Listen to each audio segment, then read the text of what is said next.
Welcome to this tutorial on IP addresses. In this video, we'll explore what IP addresses are, understand the difference between IPv4 and IPv6, and learn about network addressing fundamentals. An IP address is a unique numerical identifier assigned to every device connected to a network. Think of it like a postal address for your computer or smartphone.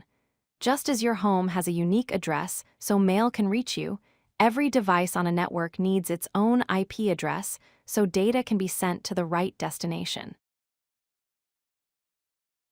IP addresses serve two main purposes. First, they provide identification, meaning each device on a network gets a unique number so it can be distinguished from other devices. Second, they enable location addressing, which allows routers and network equipment to properly route and deliver data packets to the correct destination across the Internet. IPv4, which stands for Internet Protocol Version 4, is the most commonly used IP address format. It uses a 32-bit address structure, which means addresses are made up of 4 decimal numbers separated by dots. Each of these numbers can range from 0 to 255. For example, 192.168.1.1 is a typical IPv4 address you might see on your home network. IPv4 addresses are divided into different classes based on their range and intended use. Class A addresses range from 0000 to 127.255.255.255 and are designed for very large networks. Class B addresses span from 128.000 to 191.255.255.255 and are meant for medium-sized networks.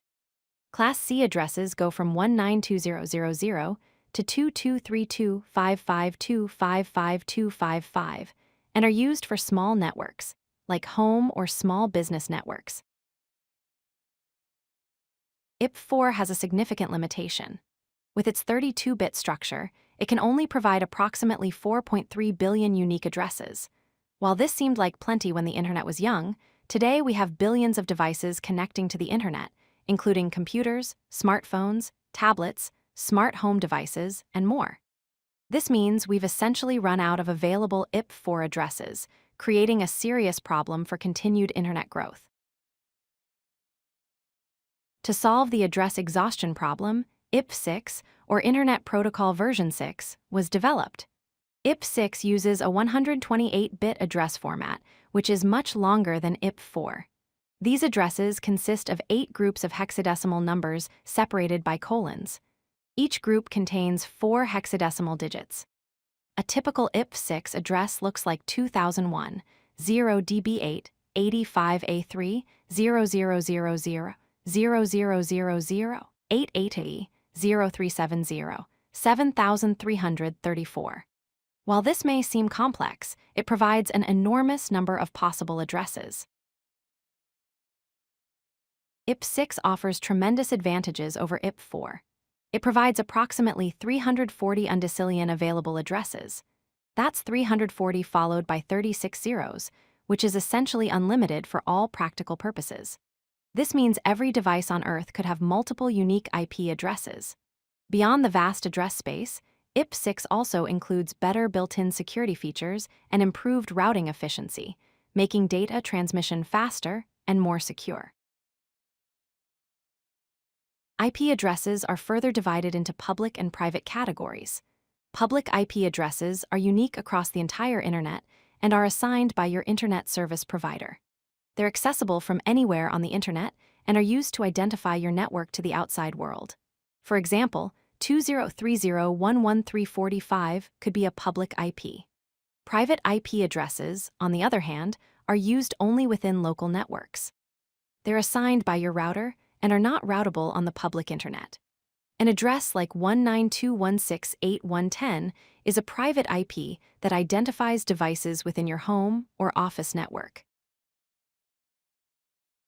Let's recap what we've learned. IP addresses are unique identifiers assigned to every device on a network, allowing them to communicate with each other.